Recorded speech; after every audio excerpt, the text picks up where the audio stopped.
On s'est dit à l'époque, OK, on va créer l'e-shop du SEO. On va créer une agence SEO qui ne va pas te loquer sur 1 an, 2 ans, 3 ans, mais qui va vraiment te proposer une sorte de boutique, un e-shop, un e-commerce du SEO où tu vas pouvoir venir acheter des packs. Ça, je le conseille à toute personne qui démarre. Au début, il faut que tu maîtrises le produit, il faut que tu maîtrises le service de ton agence avant de le déléguer. Le conseil à retenir, en tout cas, quelque chose qui est vraiment différent de ce que j'entends de toutes les autres agences, avoir un produit d'appel, un prix attractif, mais derrière, over-deliver. Salut Adams, Salut Théo, comment ça va? ça va super et toi? Super, super, on est chaud. On est chaud, du coup, pour t'introduire, tu es le cofondateur de The Quest, un centre de formation entrepreneuriale. Tu nous raconteras, tu as à la fois des agences et des startups. Tu avais commencé chez SEO Secrets, tu es un des cofondateurs, donc c'était une de ces agences historiques. Comme je dis à chaque fois, et que tu nous racontes ce que tu fais aujourd'hui, ce que tu as fait avant, on va passer pas mal de temps sur le côté agence, c'est ce qui nous intéresse. Tu as quand même fait cette étape assez difficile de totalement déléguer et trouver un directeur. Ça va faire rêver beaucoup de monde dans notre audience, donc tu vas vraiment nous en parler. Mais au-delà de ça, moi, je veux voir un peu en dehors de ce qu'on peut voir sur LinkedIn, c'est-à-dire ton passé, tes études, ton enfance, toi personnellement, où est-ce que tu es né, qu'est-ce que tu as fait, et puis qu'est-ce qui a fait que tu en es là aujourd'hui. Alors, je te laisse remonter aussi loin que tu sens nécessaire. Ok, super. Bah écoute, merci pour l'intro. Comme tu l'as dit, Adams, et effectivement, c'est marrant, je vois en bas à gauche, c'est Douce qui est affiché sur l'écran. Bon, Douce, pour savoir, c'est mon surnom, hein. Douce, c'est mon surnom. Concrètement, quand j'étais tout jeune, j'avais du mal à prononcer mon propre prénom. Dire Adams, quand on est vraiment tout jeune, c'est un peu dur. Donc, au lieu de dire Adams ou Adamsou, qui était mon surnom à l'époque, je disais Adam Douce, et du coup, c'est resté. Donc, mon père m'a appelé Douce, ma famille m'a appelé Douce. Aujourd'hui, tous mes amis m'appellent Douce. Donc, c'est mon surnom, quoi. C'est pour ça que c'est ça qui est affiché. Euh, Peut-être pour parler de moi rapidement, qui je suis, bah, j'ai 28 ans, je suis né et j'ai grandi à Créteil, dans le Val-de-Marne.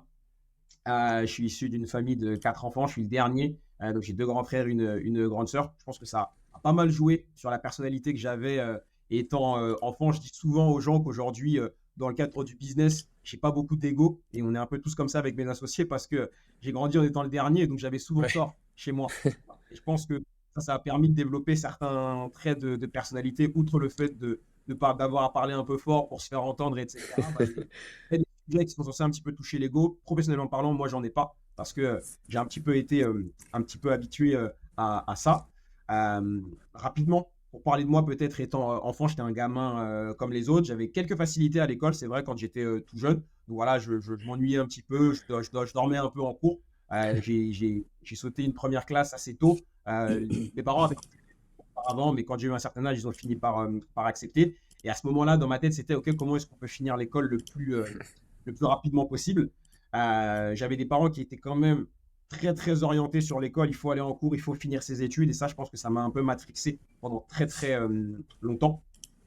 Et autant j'ai appris pas mal de choses, j'ai envie de dire, d'un point de vue scolaire à l'école, mais pour ce qui est de ma personnalité, c'était vraiment, ça s'est fait chez moi, en regardant des mangas et en jouant au sport, enfin à un sport qui est ma passion, qui est le basket. C'est vraiment sur les parquets de basket que vraiment j'ai appris pas mal de choses. Ok, pourquoi c'est important d'être un team player? Pourquoi est-ce que quand tu es bon sur quelque chose, il faut vraiment faire ça à fond plutôt que d'essayer de faire plein de choses en même temps? C'est vraiment des valeurs qui m'ont été transmises dans le sport et que plus tard, on va dire, j'ai essayé de répercuter dans ma vie professionnelle et aussi dans ma vie personnelle, quoi. Ok, ben, ça c'est bonne intro, on comprend un peu mieux. C'est marrant, normalement les entrepreneurs c'est plutôt les premiers dans une famille, on va dire les plus âgés. Toi, tu as réussi à quand même avoir ce drive, mais tu l'as dit, ouais, c'est pas bête, c'est parce que du coup, tu avais des fortes personnalités au-dessus de toi et il fallait te faire entendre, c'est ça? Ouais, ouais, c'est ça, clairement. Je suis pas né avec le caractère que j'ai aujourd'hui. Ça, c'est vraiment, je dirais, forgé dans le temps. En fait, le sport m'a pas mal permis de m'imposer, de travailler un petit peu sur moi. Quand j'étais jeune, tu vois, c'est une des premières phrases que l'un de mes premiers coachs m'a dit. Je lui disais, OK, mais je comprends pas, voilà, je suis pas plus fort que les autres, etc. Il m'a dit très tôt, il m'a dit, toi, le talent que tu as, c'est d'avoir la dalle, tu vois. Tu es plus motivé que les autres. Et en fait, ça fait que, bon, au final, tu vas réussir à t'en sortir. Et je suis passé vraiment d'un monde où, bah, à l'école, je n'étais pas très motivé parce que je trouvais que c'était un petit peu facile à, OK, au sport, je ne suis pas forcément le meilleur. Chez moi, je n'ai pas tout le temps raison. Mais vas-y, il faut que je trouve la motivation, il faut que je trouve quelque chose qui va me permettre de me driver et qui va faire au quotidien que je vais me dépasser. Ce que j'arrivais pas forcément à faire à l'école, bah, j'ai réussi à le faire dans le sport et un petit peu chez moi, j'ai envie de dire. Ok, donc là tu nous as parlé de l'école et du coup au niveau des études, comment ça s'est manifesté ce drive? Ouais, bah, études, j'ai envie de dire assez classiques. Mes parents voulaient que je sois, vu que j'étais le dernier, qu'il n'y avait pas eu d'ingénieur avant, ils avaient un peu mis tous leurs espoirs sur moi. Ils se sont dit, ça va être notre petit ingénieur à la maison. Du coup, ils étaient un peu déçus que je fasse un bac ES et encore plus déçus après le bac que je fasse l'IUT Paris-Descartes. Donc, j'ai fait un DUT technique de commercialisation. Mes Ah, parents Team étaient un peu déçus. TC, on est là. Ouais, Team TC Paris-Descartes, c'est ça. Ou maintenant Paris-Rive-de-Seine, il faut dire. Ok. Ils étaient un peu déçus, mais en vrai, je pense que c'est la meilleure décision de ma vie. C'est la meilleure décision que j'ai jamais prise. On reviendra dessus un peu plus tard, mais c'est là que j'ai rencontré mes cofondateurs d'aujourd'hui. C'est là que j'ai rencontré un bon nombre de mes meilleurs amis. Et aussi, d'un point de vue apprentissage, je pense que ce sont un peu presque les 2 seules années d'études où j'ai appris des choses. J'ai toutes les bases, je les ai eues à l'IUT. Les Ouais. bases en matière, surtout ce qui me tient encore aujourd'hui, de négociation et de vente. Les bases en matière de marketing, comment analyser quelque chose, tu vois, et le ressortir sur des slides de façon concise. Tout ça, je l'ai appris vraiment à l'IUT. Et à côté de ça, c'est aussi là que j'ai eu un peu, j'ai envie de dire, les premiers pas en matière d'entrepreneuriat, comment apprendre un peu à se débrouiller, à créer des choses un petit peu par soi-même. Tout ça, je l'ai appris à l'IUT. Donc, c'était le début de ma vie scolaire post-bac, mais ça a été un grand pas pour moi, je dirais, en matière d'apprentissage. Mais, j'ai le même feedback sur TC, j'ai fait TC et c'était les deux très très belles années de ma vie. C'était hyper concret, j'ai explosé au niveau des notes. Est-ce que ça t'a fait pareil? Est-ce que t'avais l'impression que tu faisais un truc qui t'intéressait et du coup c'était beaucoup plus facile? Bah, pour être totalement transparent, non. C'était très Ok, difficile au début. Mais ok, c'était plus l'adaptation à passer concrètement d'un bac ES où on va valoriser le fait que tu fasses des pavés pour parler de philosophie ou de mécanisme économique. Ah là, non, non, tu vas engranger beaucoup d'informations. L'IUT, c'est beaucoup d'heures. Tu fais du 8-18h30. C'est une petite promo. Vous êtes 6 classes de 180. Il y a une quinzaine de cours, beaucoup d'infos. Et derrière, il faut les recracher, tu vois, sur une demi-copie avec des bullet points et juste aller chercher la bonne information. Donc ok. ça a vraiment commencé à m'aider à vraiment shaper, on va dire, la façon dont tu réfléchis, assimiler les informations et vraiment ressortir juste celles qui sont vraiment importantes. Donc je m'en suis quand même très bien sorti, hein, j'ai envie de dire, mais l'adaptation a un petit peu été difficile au début. Ok. Et tu dis que c'est là où tu as eu tes premières touches entrepreneuriales, c'est-à-dire par rapport aux cours, en théorie, où il y a vraiment eu des projets? Bah, en fait, il y a eu plusieurs typologies de projets. Déjà, ce qui est intéressant quand tu arrives à l'IUT, c'est que tu as ce que tu appelles un projet tutoré. Donc, c'est un projet qui va te suivre sur ta première et ta deuxième année, où tu vas devoir en fait trouver en groupe une entreprise avec laquelle vous allez entrer en relation. Et pour cette entreprise, tu vas devoir créer un projet qui va être en lien un peu avec ta formation. Donc, concrètement, un projet sur un aspect commercial ou marketing. Nous, à l'époque, on s'était mis en relation avec Bruno Mendes da Silva, qui est aujourd'hui le CEO de X. Grégoire HEEX, c'est une boîte qui a déjà levé pas mal de fonds et qui est, on va dire, sur tout ce qui va toucher à la mobilité, en tout cas au système embarqué avec un objectif de mobilité. À l'époque, il essayait de monter ce qui s'appelait à l'époque Green Luxcar. Donc c'était un genre de Uber, mais green, tu vois. Et en gros, c'est un peu là que moi j'ai appris ce que c'était qu'une startup, comment ça se passait pour essayer vraiment de monter un projet de A à Z, comment est-ce que je vais avoir une idée, je vais la tester sur le marché va me répondre d'une certaine façon, le marché va valider mon idée, donc là je vais faire un véritable go-to-market. On a vraiment découvert ça avec mes potes de l'époque en bossant avec Green Luxcar. Donc ça, c'était vraiment un premier pas, j'ai envie de dire. C'est là que j'ai découvert en gros le mot startup et le mot entrepreneuriat à l'époque, ouais, 17-18 ans.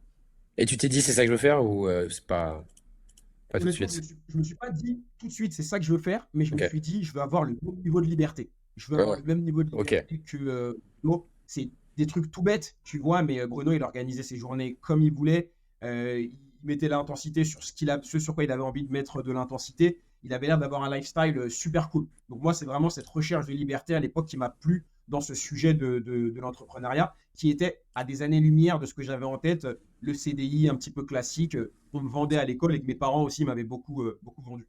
Ok. Et donc t'as continué après, t'es parti du coup à Schema. Ouais, c'est ça, exactement. En gros, après l'IUT, j'ai d'abord fait une licence pro. J'ai fait une licence pro, toujours à l'IUT Paris Ok. Descartes, Ok. toujours à l'IUT Paris Descartes, pardon, en marketing digital. Donc, Ah. c'était vraiment tout le marketing digital, création de site web, un petit peu de code, un peu de design. du SEO, du SIA. Donc pareil, c'est quand même une année où j'ai appris pas mal de choses. Le rythme était beaucoup plus chill qu'à l'IUT, mais c'était quand même intéressant. J'ai fait cette première année-là en alternance. À l'époque, j'étais très orienté, ok, bah, je veux tester un peu les grands groupes. Donc j'avais réalisé cette année d'alternance chez Citroën, je crois. Et du coup, après cette licence, c'est là que j'ai intégré Schema. Donc Schema, qui est voilà, une école de commerce assez classique. Concrètement, j'avais intégré Schema parce que je voulais pas faire une école de commerce qui n'était pas à Paris, parce que enfin, je voulais pas faire une école de commerce qui n'était pas à Paris parce que je voulais continuer le basket. Et donc j'ai continué à Schema, toujours en alternance, pendant 2 ans de façon assez classique. Pour le préciser, c'est pendant, on va dire, cette licence que j'ai eu une vraie première aventure entrepreneuriale, notamment avec Maxime qui était l'un de mes associés. Long story short, on a eu un projet de cours à faire sur quelque chose de digital. Il fallait monter un projet digital. Et à l'époque, on s'est dit, OK, qu'est-ce qu'on sait faire de bien? On est plutôt bon pour trouver des stages et des alternants. Donc, on va essayer de créer le site qu'on aurait rêvé d'avoir en voulant, lorsque nous, on cherchait des stages et des alternances. Et en fait, à l'époque, on ne le savait pas. Nous, on a commis plein d'erreurs en fait en montant cette boîte. Bon, déjà, c'est parti d'un projet scolaire. Le prof nous a inscrit à un concours Carrefour, Get Up et Fais ton truc. À l'époque, peut-être qu'aujourd'hui c'est encore le cas, c'était sponsorisé par Jamel Debbouze. On est arrivé en finale, on a gagné 10 000 euros. 10 000 euros vraiment en cash pour Putain. nous. Tu vois. Et à l'époque, on s'est dit, ok, bah, qu'est-ce qu'on fait? Est-ce qu'on prend l'argent pour nous? Est-ce qu'on essaie vraiment de lancer cette boîte? Et finalement, on s'est dit, et je dois le reconnaître, c'était quand même pas mal drivé par Maxime. C'était ok, bah vas-y, non, on a 10 000 euros. On va vraiment monter un site internet et on va essayer de vraiment créer cette boîte. Et du coup, c'est là en fait qu'on s'est dit, OK, bah, première startup qu'on veut créer. Et c'est là qu'on a accumulé un certain nombre d'erreurs dont on n'était pas conscient à l'époque.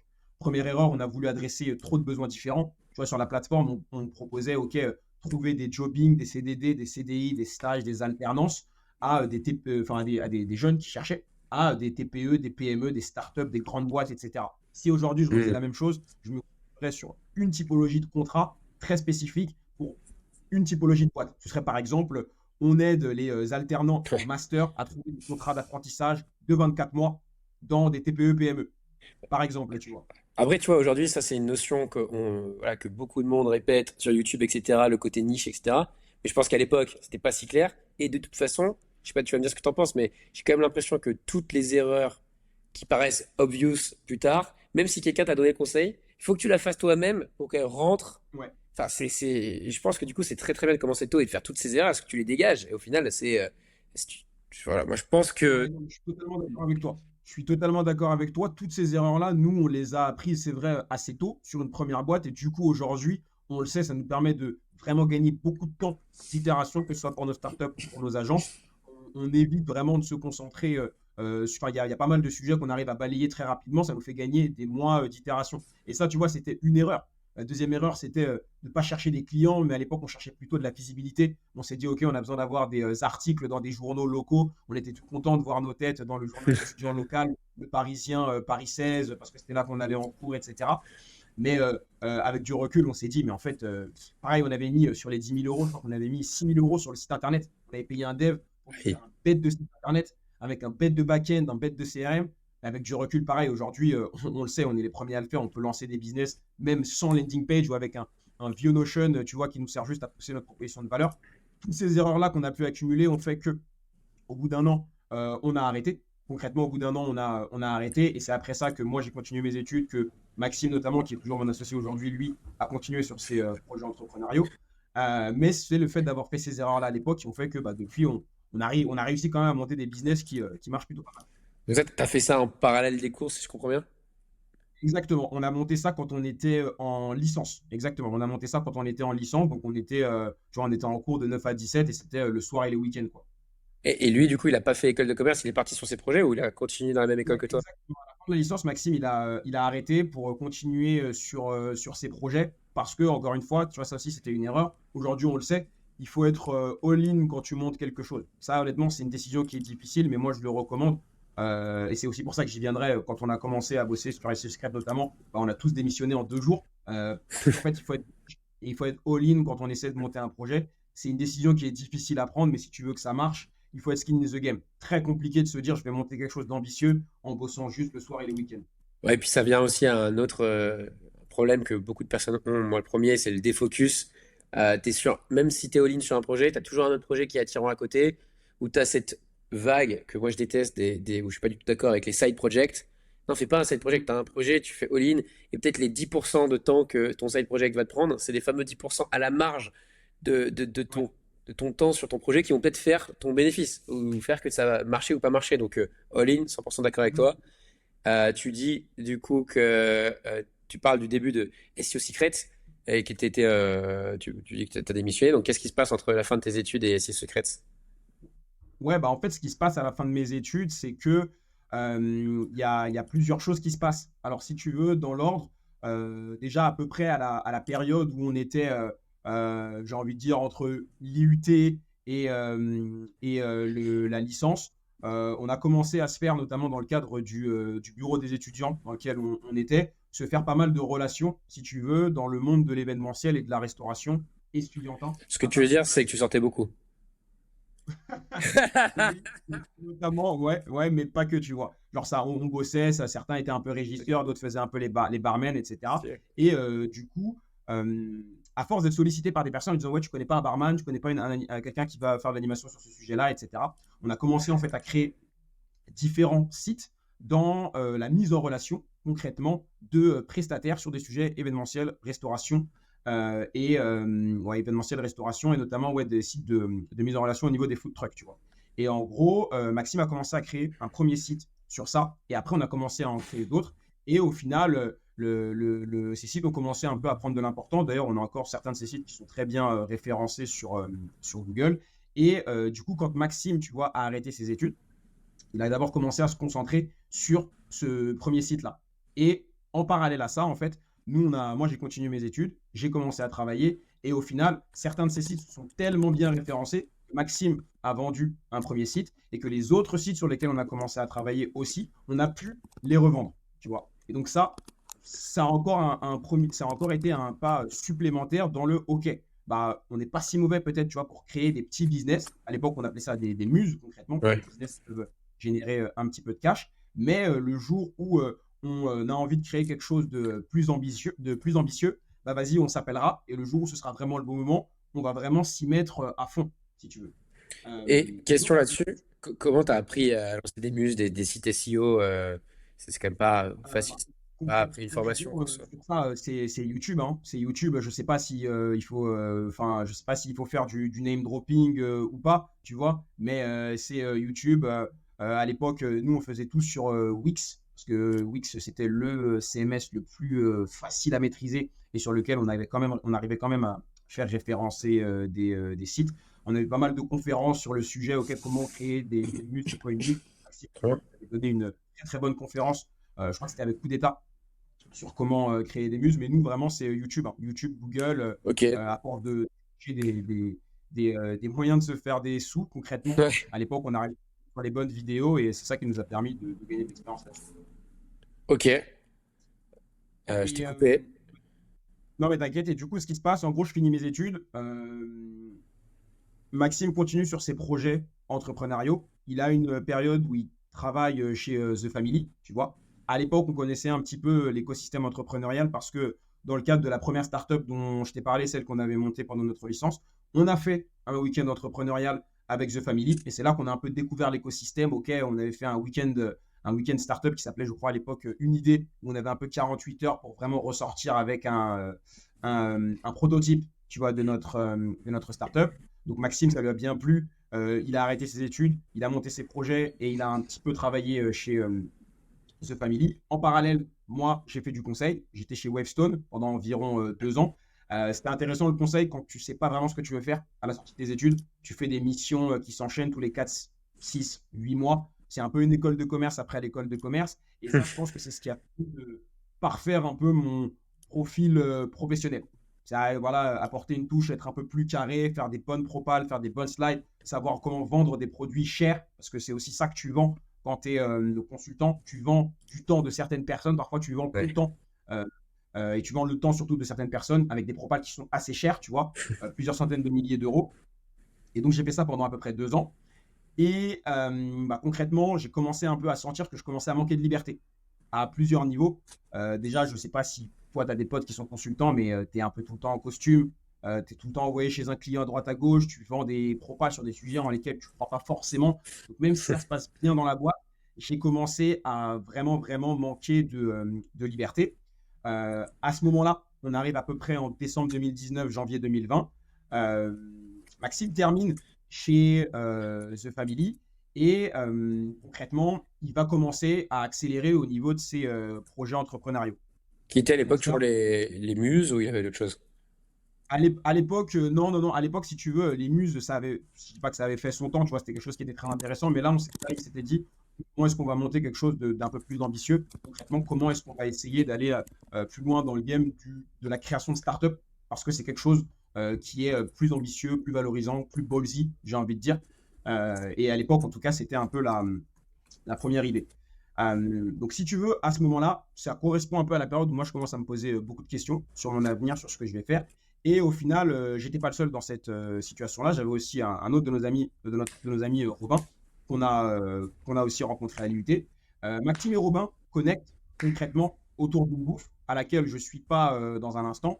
Et ils échangent sur un premier projet, tu vois, sans rentrer dans trop de détails. Robin m'écrit un petit peu derrière, ouais, ok, souviens-toi quand on s'était dit qu'on serait un peu plus sérieux, qu'on voudrait lancer quelque chose de plus costaud. Là, concrètement, nous, on va le faire.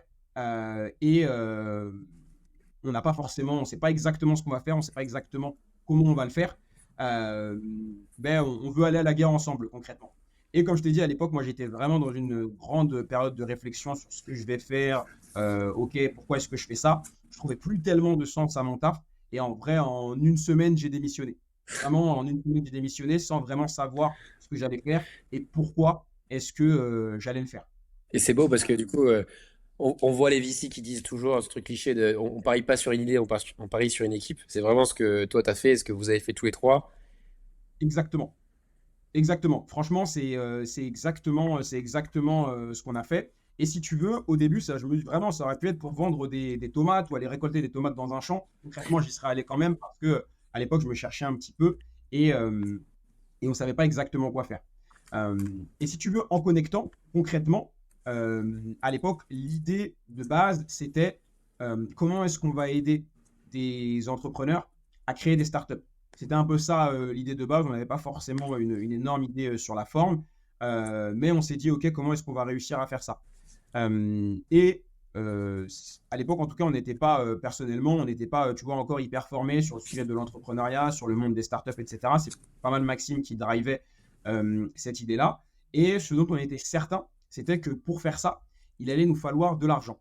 On s'est rapidement mis en tête que nous, en tout cas au départ, on avait une thèse qui était très ce qu'on appelle bootstrap. Donc, on veut le faire, mais on ne veut pas avoir à lever de fonds. Concrètement, il faut que ça vienne de nous. Et bon, tu t'en doutes, on était trois jeunes, on n'avait pas du tout assez d'argent pour financer à 100% des startups sur lesquelles on allait avoir envie de travailler. Et donc, on s'est dit, OK, c'est quoi le business qui peut nous aider à générer suffisamment de cash pour qu'on puisse manger et en même temps qu'on puisse financer des startups à côté. On a un peu réfléchi à ça et concrètement, les muses, ça fait pas assez de sous. Et c'est pas des business qui sont hyper ambitieux. Et donc, on a vite pensé en fait au business d'agence. Tu vois, on s'est dit, OK, on va pouvoir créer une agence. Ça ne demande pas de fonds à l'entrée. Ça peut générer du cash assez rapidement. Tu n'as pas vraiment de plafond de verre quand tu veux lancer une agence. Et tu peux démarrer assez rapidement. Et donc, en mettant un peu en commun, tu vois, les compétences qu'on avait, le sujet du SEO, il est Ouais, venu assez rapidement. ouais, t'es Mine de rien, obvious, avec les sites, et pour certains qui avaient été revendus, on avait une sorte de track record. bien sûr. C'est un marché sur lequel on avait pas mal d'insights. On pouvait déjà conseiller des gens, tu vois, sur la création de leur site et sur le SEO. Et surtout, on a trouvé que sur le marché était très attaquable, en fait, parce qu'on avait repéré pas mal de pain points sur ce marché-là. Donc, c'était un marché qui était opaque. Tu parles avec une agence, il n'y a aucun prix qui est affiché, tu ne sais pas exactement ce que ça peut donner. C'est un marché qui est un peu vieillissant. Tu as des acteurs qui sont connus, qui sont un peu historiques. Il y a peu de nouveaux acteurs qui se lancent. Et on a aussi trouvé que c'est un marché qui était trop proche de celui du conseil. Tu bosses avec une agence SEO, on va te vendre pas mal de slides, pas mal de promesses, mais on n'a pas vraiment les mains dans le cambouis, tu vois. Ouais. Et donc, partant de cette difficulté-là, on s'est dit, OK, c'est assez évident. On... C'est de là que est née l'idée de SEO Secret. Et pour prendre à contre-courant toutes les difficultés que je viens de citer, on s'est dit à l'époque, OK, on va créer l'e-shop du SEO. Donc, on va créer une agence SEO qui ne propose pas, qui ne va pas te loquer sur 1 an, 2 ans, 3 ans, mais qui va vraiment te proposer une sorte de boutique, un e-shop, un e-commerce du SEO, où tu vas pouvoir venir acheter des packs. Et à l'époque, on vendait des packs. Le premier pack qu'on a commencé à vendre, c'était un pack de 50 articles de blog. Et concrètement, c'était fouiller les sources avec notre SEO Blitz, qui est notre pack de création d'articles de blog. Et donc, on avait un pack de création d'articles de blog, un pack d'achat de backlinks. Donc, les backlinks, pour ceux qui ne savent pas, ce sont les liens qui vont pointer vers ton site depuis un autre site, concrètement, qui parle de toi. Pour te donner de vérité. Ça, des audits SEO, etc. Et donc ça, si tu veux, c'était vraiment la première forme de SEO Secret, et c'était un peu vraiment le premier business d'agence qu'on avait lancé. Je remets du contexte là-dessus. Initialement, l'objectif, c'était, OK, comment est-ce qu'on peut aider des entrepreneurs à créer des startups? OK.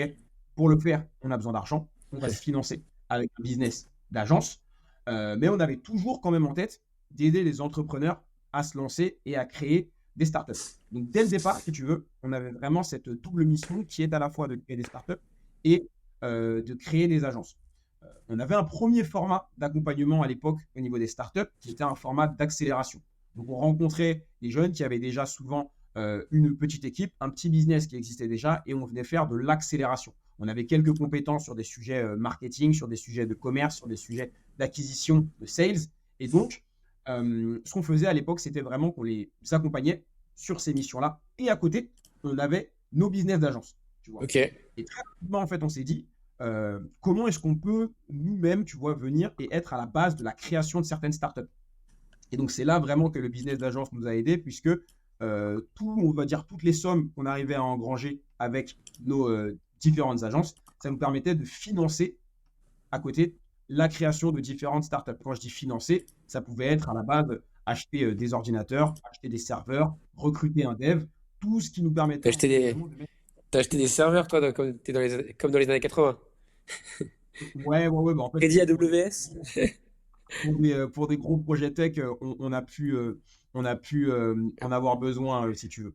Ok, alors attends, je reviens sur ce point-là parce que, enfin, donc, ok, double mission dès le début, hyper intéressant. C'est vrai que je pense, on pourra en parler plus tard, mais le business model d'agence est hyper intéressant à ce niveau-là. T'as pas de frais de démarrage, ça peut générer du cash tout de suite. Ça permet d'investir dans d'autres projets si c'est pas le but ultime. Ça permet aussi d'apprendre plein de choses, de rencontrer plein de monde, donc c'est quand même vraiment intéressant. Par contre, c'est pas si simple à se lancer. Donc, comment vous faites pour trouver vos premiers clients? Est-ce que votre offre packagisée, qui est d'ailleurs hyper smart, parce qu'aujourd'hui on dit à tout le monde packagisé, productisé, soyez niché, Mhm. comme ça à peu près depuis le début. Comment vous signez vos premiers clients et est-ce que ça se passe bien aussi au niveau delivery? Parce que 50 articles, c'est du taf. Tu vois, si tu veux un pack, c'est une semaine quoi. Bonne question. Bah, il faut le dire, tu vois, sur ça, là où on a eu, bon, je sais pas si c'est de la chance, en fait, au début, on n'a jamais eu à chercher de clients. Ça veut dire que quand on a commencé à se lancer, on avait quand même, c'est vrai, pas mal de startups de The Family qui venaient nous solliciter pour des sujets SEO, tu vois. Ils avaient besoin d'articles de blog et on était un peu la référence et du coup, ça nous a permis en fait d'engranger pas mal de clients.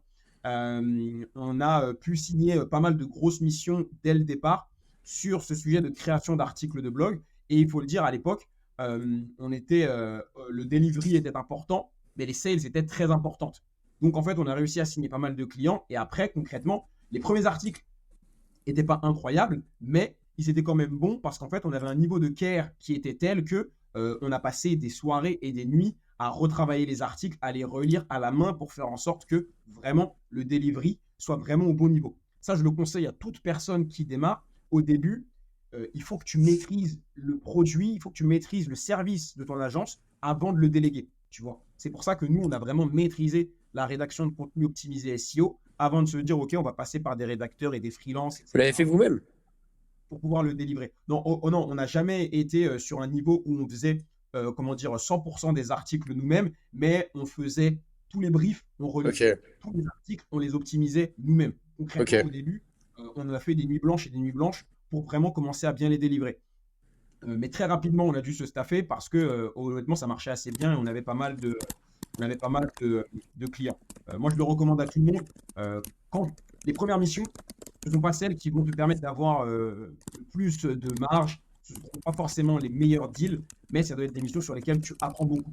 Tu apprends à délivrer de la perf.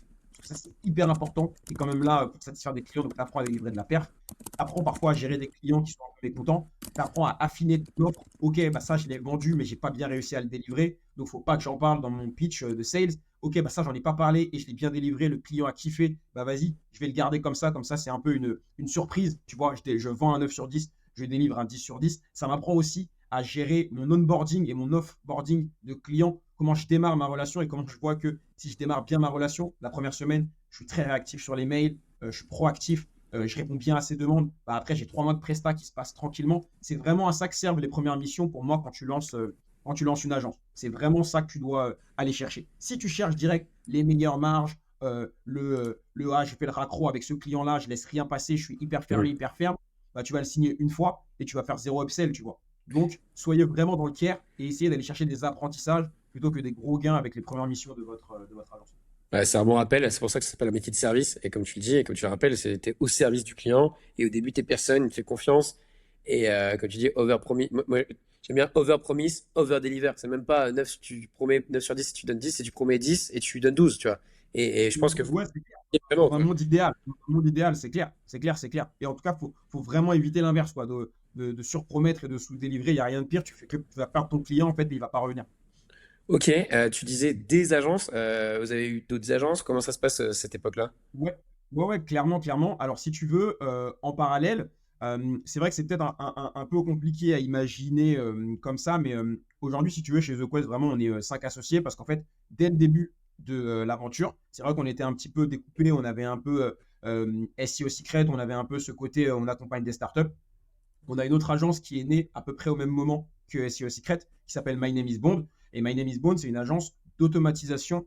C'est une agence qui, on va dire, d'automatisation. Ça, de plusieurs tâches. Ça peut fonctionner sur LinkedIn, sur Instagram. Globalement, on va mettre en place des robots qui vont te permettre d'automatiser certaines tâches sur ta prospection ou éventuellement, ce qu'on a commencé à faire plus récemment, dans le cadre de ta stratégie digitale. Donc, tu vas pouvoir mettre en place des robots pour faire de l'envoi de DM, du like, du follow. Ça peut aider à ta prospection. Et plus récemment, on a commencé à lancer une offre de rafraîchissement digital parce que aujourd'hui, l'automatisation fonctionne bien si aussi tu fais une bonne création de contenu. Et du coup, à l'époque, au moment où on commence, si tu veux, avec SEO Secret, bah, au même moment, pareil, quelqu'un qui est issu de notre groupe d'amis qui s'appelle Pierre Paris, et qui, enfin, c'est Panam Automatis pour ceux qui le connaissent, a commencé à monter aussi avec Maxime cette agence My Name is Bond.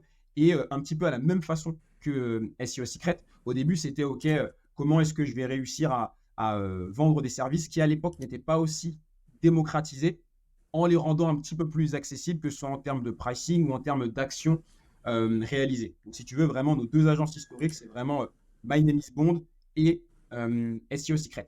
Donc, ça, c'est vraiment les agences avec lesquelles on a démarré. Euh, le temps avançant, si tu veux, l'argent, on va dire, généré par ces agences nous a permis de créer et d'accompagner 2 à 3 startups par an. Ce qui était très intéressant. Et avec le modèle qu'on avait à l'époque, ça nous permettait vraiment, OK, bah, sur des startups qu'on veut monter de zéro et qui vont vraiment, sur lesquelles on va vraiment partir de zéro. Donc, on va être, OK, on trouve l'entrepreneur, on trouve la bonne idée, on fait Ok. ce matchmaking de cofondateurs, etc. On arrive à en monter à peu près 2 par an parce que le financement qu'on peut apporter à ces startups, bah, c'est à peu près 2 à 3 par an parce que les agences nous dégagent suffisamment d'argent pour en faire ce volume-là. Combien à peu près t'investissais par startup? Et surtout, comment tu trouves quelqu'un qui est motivé, si c'est toi qui lui amène l'idée et qui lui amène l'argent, pour qu'il ait une mentalité d'entrepreneur et pas d'employé? Ouais, bah, très bonne question. À l'époque, si tu veux, bon, c'est pas des chiffres qui sont exacts parce que ça fonctionnait vraiment concrètement. Ok, bah, à la fin du mois, combien on a de marge, combien on peut reverser. On était à peu près, je dirais, sur 50 000 euros par an par startup. C'était à peu près ça qu'on arrivait à financer. Mais à l'époque, tu sais, c'était beaucoup moins cadré, c'était pas écrit sur le papier, etc. C'était vraiment j'ai envie de dire, au compte des virements, un peu au compte-goutte ou alors du Ouais. financement de certaines choses. C'était pas vraiment, c'était pas encore le programme vraiment complètement cadré qu'on a aujourd'hui. Et en fait, si tu veux, à l'époque, on n'était pas vraiment dans une logique d'apporter l'idée en ce qui concerne la startup. Nous, on est Ok. vraiment dans, OK, comment on va repérer quelqu'un qui est très singulier et comment est-ce qu'on va réussir à extraire de cette singularité un projet de vie, un projet de startup. Tu vois. Si je donne un exemple un petit peu concret, dans le cadre de ces startups, on a une startup qui s'appelle Revoltrain. Concrètement, Revolt Train, aujourd'hui, c'est une école en ligne, si tu veux. Mais initialement, enfin, mais ça n'a pas toujours été ça. Concrètement, on a rencontré des entrepreneurs à des moments différents et on a vraiment itéré sur, OK, on sait qu'il y a un sujet autour de l'éducation, notamment en France, mais initialement, ce n'était pas du tout ça. On est passé par plein de phases avant d'atterrir sur ce projet d'école en ligne. On a essayé de faire quelque chose autour des créateurs de contenu, comment est-ce qu'on peut les aider à mieux vivre de leur passion, tu vois. On est passé aussi par une phase où on voulait faire de l'éducation, mais sans savoir vraiment la forme que ça allait avoir. Et finalement, c'est ce matchmaking, en fait, le fait de rencontrer deux entrepreneurs qui travaillaient sur des sujets un petit peu différents, les faire se poser dans notre salon, les faire itérer sur un sujet qui a pu naître l'idée de Revolt Train Et, telle que c'est aujourd'hui. et j'essaie de comprendre du coup, vous êtes dit, on a une idée de boîte un peu dans ce domaine-là, donc vous itérez. Quand itère, c'est-à-dire vous êtes vraiment au niveau de l'idée, ou est-ce que vous lancez déjà un peu quelque chose, et est-ce que vous avez déjà ces personnes, ou c'est plutôt, on sait qu'il y a une opportunité quelque part, on fait rien, mais on en parle, et on sait qu'on veut matcher le talent, et quand on trouvera le talent, c'est lui qui va le faire, ou comment c'était concrètement, c'est hyper intéressant comme modèle. À ce moment-là, à cette époque-là, si tu veux, nous, on avait simplement des thèses, si tu veux. Ok, On avait des thèses, mais qui étaient vraiment très, très larges. Très, très, très larges. Ça veut dire, OK, aujourd'hui, on pense qu'il y a un problème dans le milieu de l'éducation en France. Concrètement. Ça, c'est un peu ça la thèse. Et après, si tu veux, l'objectif, ça va être de trouver quelqu'un qui va avoir la même obsession que nous. Mais on n'était pas dans une recherche active.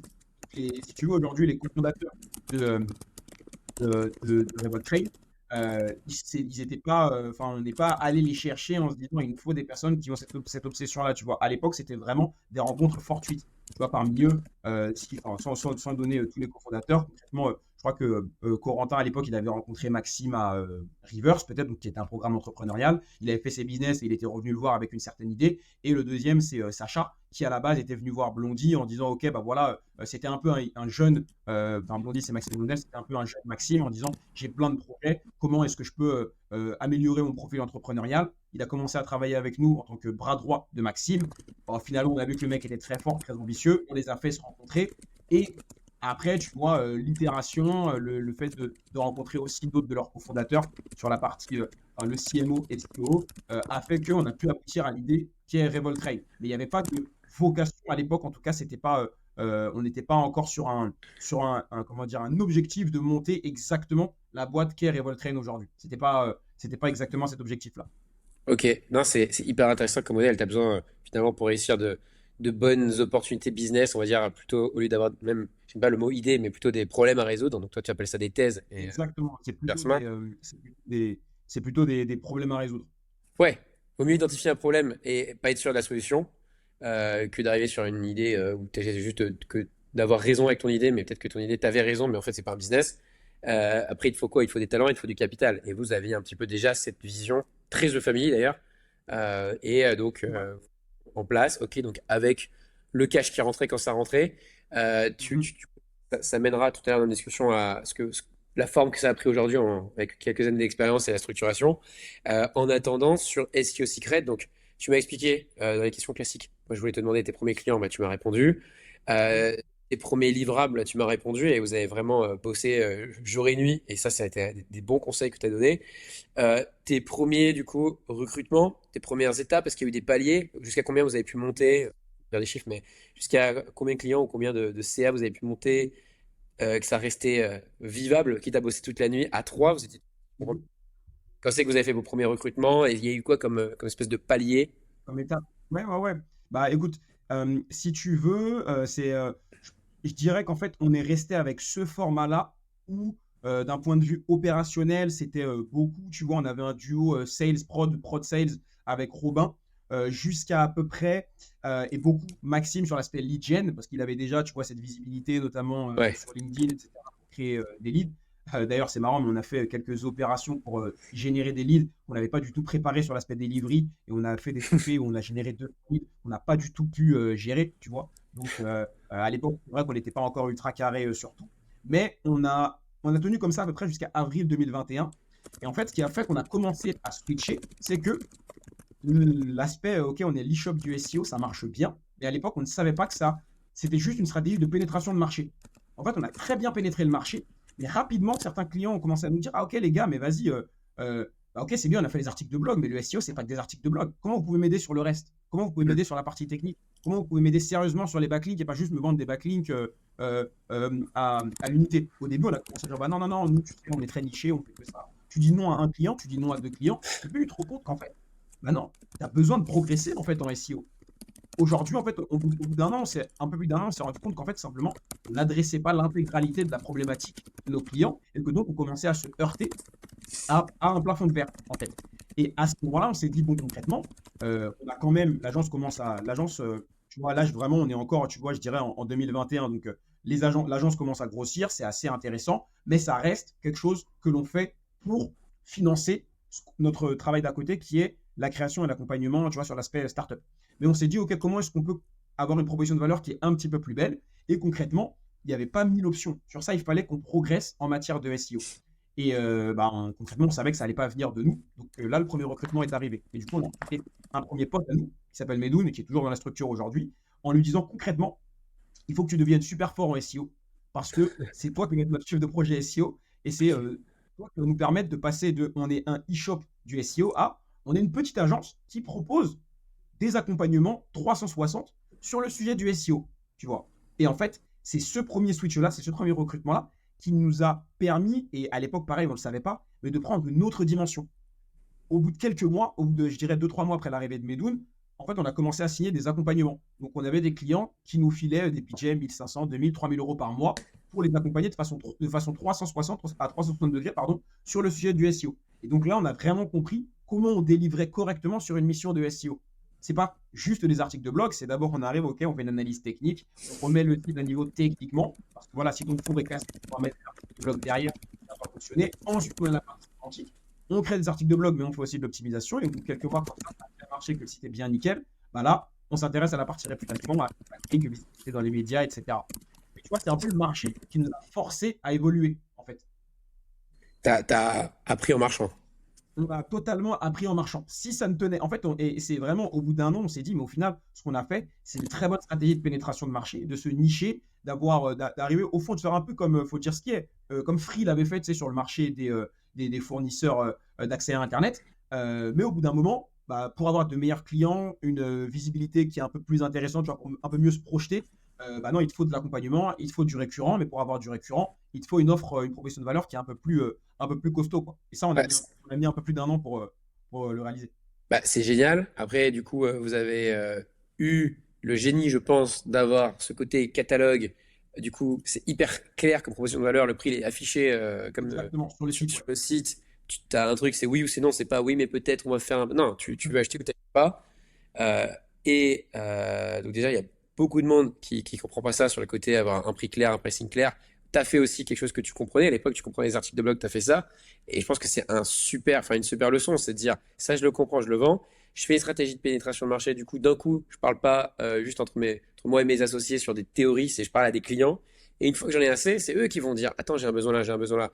Et dans les business d'agence, on va dire de marketing digital, une fois que tu as la confiance et que tu bosses bien, on vient te voir pour d'autres problématiques. Et après, c'est là les clients qui t'apprennent ensuite à bosser. Et du coup, ma question, c'est, donc on en vient à la structuration de l'offre. Donc, tu as commencé en disant, on ne sait pas ce qu'on ne sait pas, on fait ça parce qu'on l'a compris. Ah ouais, exactement. Ça, c'est une super manière d'éviter de juste bugger et dire, bah, je ne sais pas, donc je ne fais rien. Donc là, vous avez fait quelque chose.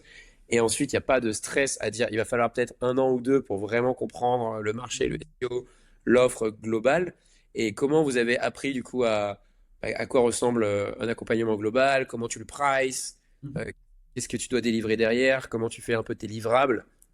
Bah, honnêtement, pour être totalement transparent avec toi, c'est vrai, il faut lui rendre du crédit. Déjà, on a eu un peu de chance c'est Samuel Kriev de séminaire.com qui a été le premier à nous faire confiance à l'époque. C'était le tout premier client au format accompagnement.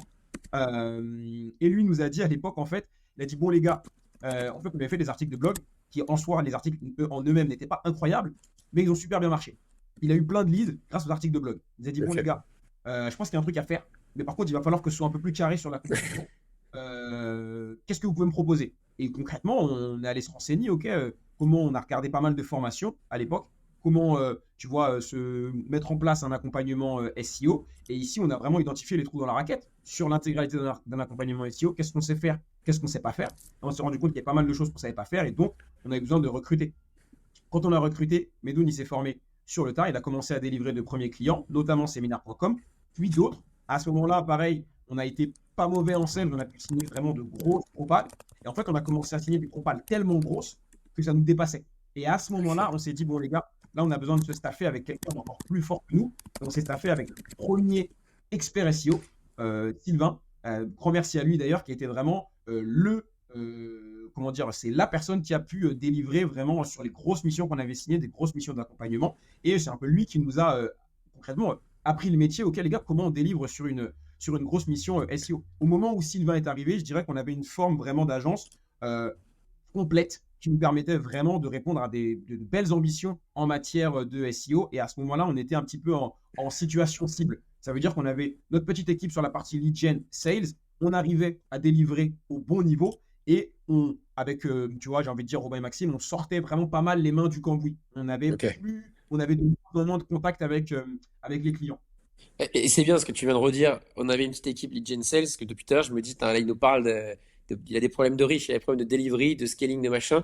Mais comment il fait pour avoir ses clients? Est-ce que tu étais toujours en train de surfer sur le fait que vous aviez des cofondateurs visibles et vous aviez un réseau à Paris? Ou est-ce que, du coup, là, tu me dis, ah non, on avait quand même du travail lead gen sales. Et à quoi ça ressemblait à ce moment-là? Ça ressemblait. Bah, concrètement, non, bon, déjà, je pense que comme je le disais, on a mis un niveau de care et d'intensité tellement important sur les premiers clients que beaucoup nous en ont renvoyé. Je le dis vraiment, on a mis, je crois, on a mis 3 ans avant de dépenser le premier euro en marketing pour SEO Secret parce qu'en fait, on avait de l'entrant. On nous contactait sur WhatsApp, sur LinkedIn, par mail. Ok, ouais, le Blitz, c'est comme ça qu'on appelait les 50 articles. Je veux la même chose, etc. Donc, on a eu pas mal d'entrants là-dessus. Et sinon, on fonctionnait beaucoup à coup de lead magnet. Ça, c'était vraiment notre truc, tu vois, sur LinkedIn. En gros, on faisait des lead magnets, tu vois, c'était concrètement, on arrivait à copyrighter un message assez intéressant avec, par exemple, un guide ultime ou alors la Bible du SEO qu'on avait créée à l'époque, c'est comme ça qu'on l'appelait.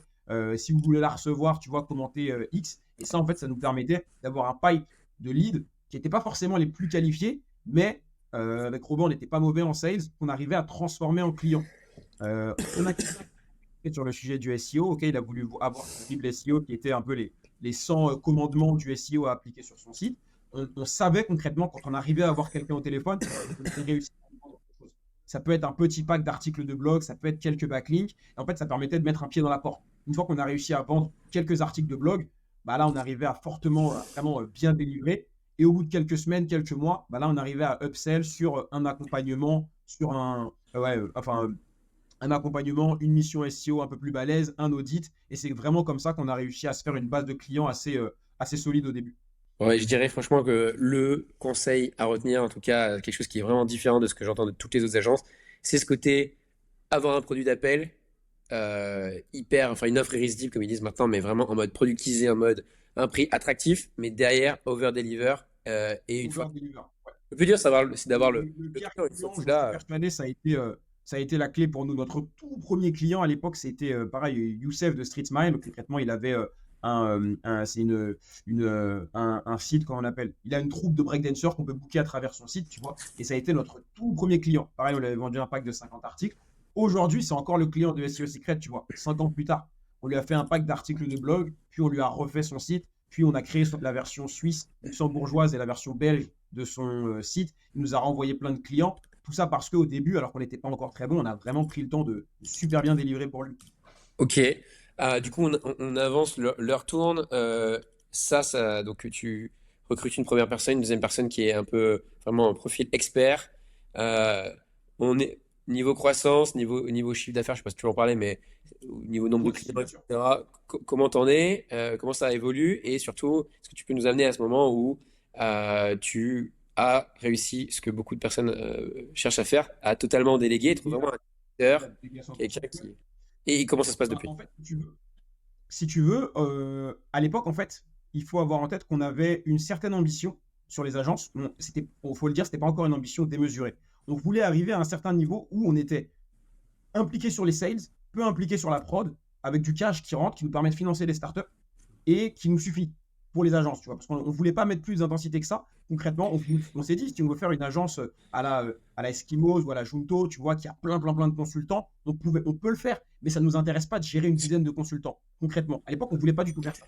Et au final, on s'est quand même rendu compte qu'on arrivait à une sorte de plafond de verre qui était allé entre 50 et 60 clients par an et un chiffre d'affaires qui oscille entre les 300 et les 400 000 euros de chiffre d'affaires. Pourquoi? Parce qu'en fait, tu ne peux pas aller plus loin avec un ou deux consultants qui délivrent. Concrètement, Oui. leur temps à eux, il n'est pas extensible. Tu peux Mm. avoir de meilleurs clients, avoir de meilleures marges, etc. Mais quand il arrive, tu vas te heurter à un plafond de verre. Et en fait, on s'est rendu compte de ça. Et concrètement, ça ne nous gênait pas plus que ça sur les agences, mais ça nous a fait remarquer que ça nous limitait dans notre capacité à créer des startups. Parce que si tu stagnes au niveau, à l'époque, en tout cas, si on stagne au niveau de si on a un plafond de verre au niveau des agences, bah Mm. forcément, on stagne au niveau de la capacité qu'on a à créer des startups parce que les fonds ne sont pas non plus extensibles.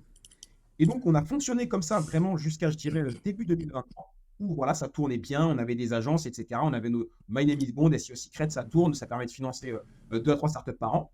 Et en fait, il faut le dire que dans notre cas, ça a été drivé par j'ai envie de dire, l'envie qu'on a eue de créer plus de startups. En fait, on a commencé à se dire, OK, les gars, mais c'est bien ce qu'on fait, mais on veut être plus ambitieux. On veut plus monter 2 3 startups, on veut en monter 5 à 10, tu vois. On veut vraiment faire quelque chose de plus costaud. Et à ce moment-là, concrètement, on s'est posé, c'est une réflexion qui a pris quelques semaines, quelques mois, on s'est dit, comment est-ce qu'on peut faire? Et donc, forcément, on a dû changer de paradigme à plusieurs niveaux. Premièrement, on s'est rendu compte, OK, tu veux être aussi ambitieux, avoir une sorte de startup studio à l'époque, autofinancé, complètement bootstrap, personne ne le fait. C'est déjà très fort. Et en plus, tu vois, c'est peut-être un peu la différence qu'on avait en termes d'intervention par rapport à tout à l'heure The Family que tu mentionnais. Nous, on a beaucoup les mains dans le cambouis. Tu vois, ça veut dire on est vraiment là de A à Z. Quand on vient nous voir, il n'y a pas d'idée, il y a juste quelqu'un, un entrepreneur, on fait du matchmaking, on fait la partie RH, la partie go-to-market, ok, j'ai un product market fit, on les accompagne jusqu'à un certain niveau. On peut garder ça, mais on ne peut pas tout faire, on peut pas avoir le beurre, l'argent du beurre et tout ce qui va avec. Donc, ce qu'on a dû faire, c'était bah, on va séparer en deux mondes les startups et les agences. Ok. Qu'est-ce que ça implique? Ça implique que côté startup, pour se financer, on a pris la décision de se créer notre propre fonds. Donc maintenant, on s'est dit, OK, les agences ne vont plus financer les startups, on va devoir se créer notre propre fonds sur lequel nous, on va aller lever des fonds et concrètement aller voir des invests, des BA, des family office, des VC, etc., en leur disant, bah, voici notre thèse sur la création de startups. Et donc, aller lever des fonds pour nous, pour qu'on puisse financer les startups du côté du programme Startup, si tu veux. Donc ça, c'était la première décision. Et la deuxième décision, c'était, bon, bah, qu'est-ce qu'on fait de nos agences? Est-ce qu'on arrête? Est-ce qu'on les revend? Est-ce qu'on continue de les développer? Et en fait, on s'est dit, bah non, les gars, au fond, on a cet ADN-là. Et après, tu vois, sur les 5 associés, certains ont plus d'appétence côté startup, d'autres plus pour le produit, d'autres plus d'appétence côté service agence. On s'est dit, bah non, continuons de travailler sur ce sur quoi certains dans l'équipe sont les meilleurs. On ne va pas du tout arrêter ces agences-là. On va juste trouver une autre façon de les exploiter. Et en fait, à cette époque, à ce moment-là, on s'est dit, ça va aussi nous permettre d'être vraiment skinning the game. On peut monter des projets ambitieux, mais au fond, on a des agences qui stagnent parce qu'on ne veut pas les développer plus que ça. Bah non, on va trouver un moyen de faire en sorte que ces agences n'aient plus de plafond de verre. Et du coup, ce qu'on a fait à ce moment-là, on s'est dit, bah, pour chacune des agences, on a réfléchi à un deal. Et en fait, c'était comment est-ce qu'on va trouver on peut employer différents termes, DG, CEO, quelqu'un qui va vraiment reprendre la tête de ces agences, qu'on va positionner à leur tête et avec qui on va avoir un deal qui est concrètement, bah voilà, voici le rôle qu'on voudrait que tu aies. Ça va être un rôle déjà je prends l'exemple de SEO Secret. On s'est dit, OK, bah, c'est une agence qui a un certain nombre de clients, on a un MRR, c'est cool, c'est carré, ça déroule. Maintenant, on sait les sujets sur lesquels on n'est pas très bon. Comment est-ce qu'on va réussir à trouver la personne idéale pour reprendre les rênes de l'agence et vraiment la faire tutoyer les sommets? Et là, tu, Et tu dirais que c'était quoi les skills qui vous manquaient? les skills qui nous manquaient, c'était bah, concrètement, tu vois, Robin et moi, on est très très bons sur la partie sales. Je pense qu'on est bon sur la partie SEO, mais on avait besoin de quelqu'un de plus fort que nous sur le SEO. Aujourd'hui, à l'époque en tout cas, on n'était pas capable de vraiment, vraiment bien délivrer sur un site qui avait par exemple, comment expliquer, une ambition, voilà, ok, aujourd'hui, je sais pas, moi, j'ai un SaaS, je fais 200 000 euros j'ai 200 000 euros de MRR, je veux passer à 300, 400, 500 000 euros grâce au SEO, comment vous pouvez le faire? Concrètement, on a le bon discours sales, on peut donner les bons insights. Maintenant, pour du suivi quotidien en matière de SEO, on se reposait quasi à 100% sur l'expert SEO qu'on avait. Et en fait, c'est très difficile de le faire parce qu'il faut quand même avoir un enjeu business derrière. Et au fond, il nous fallait une personne qui avait un peu toutes ces compétences-là. Ok. Donc, il nous fallait quelqu'un de plus fort que nous en SEO, quelqu'un qui avait déjà fait concrètement ce qu'on voulait faire, donc structurer une vraie équipe de consultants pour pouvoir aller chercher 10, 15, 20, 50 missions de plus par année, euh, augmenter le niveau de qualité, parce qu'aujourd'hui, concrètement, comme je le dis, à mon niveau, j'avais aucun moyen d'aller challenger les choix de mon expert SEO, puisque moi-même, je ne suis pas expert SEO, tu vois. Donc, il nous fallait quelqu'un qui avait un peu le meilleur des deux mondes entre quelques compétences en sales et surtout une grosse compétence sur le sujet du SEO. Et du coup, Euh, petite parenthèse, je trouve que là, ouais, vous avez le business model startup et le business model agence. Quand tu arrives à une certaine taille, surtout, on va dire, niveau agence, le profil que tu vas chercher, c'est quelqu'un qui l'a déjà fait. C'est ce que tu es en train de dire. Alors que dans une startup, tu vas chercher quelqu'un enfin, qui l'a pas déjà fait parce que ça n'existe pas ce que tu vas créer, mais ouais, qui a le drive. Et donc, c'est vraiment une gymnastique mentale très différente et des profils très différents, très, j'imagine. très différente. Très, très Ok. différente. Concrètement, quand tu vas chercher en tout cas aujourd'hui, la thèse qu'on a, tu vois, sur la startup, c'est on va chercher des geeks qui sont idéalement très jeunes, peut-être tu vois, qui ont jamais entrepris potentiellement, mais qui ont cette volonté de drop out, qui ont une obsession sur un sujet tech assez poussé, des clients Mbappé de la tech. Côté agence, on va plutôt chercher des consultants, anciens consultants, qui ont quand même l'aspect sales et qui ont une connaissance du métier, exactement du métier sur lequel on voudrait qu'ils travaillent pour l'agence, tu vois. Il y a quand même Ouais. cet enjeu, c'est une culture qui est un petit peu différente. On va directement les mettre en face de CMO, de CEO, etc., avec un petit aspect sales, là où, au fond, le jeune geek qu'on va voir sur une startup, bah, il peut, j'ai envie de dire, passer 18 mois dans notre salon, dans sa chambre à coder, c'est pas forcément gênant. Ouais, je trouve que c'est un bon rappel sur en gros le recrutement, sur les tests de recrutement qui dit quand tu sais exactement ce qu'il y a à faire, que ça a déjà été fait et qu'il y a un playbook, tu veux quelqu'un qui a déjà Mhm. exécuté ce playbook à peu près à la même échelle, mais qui est deux, trois niveaux au-dessus de toi. Bah, tu refais pareil et tu le fais encore plus vite, quoi. Tu le fais encore plus vite, exactement.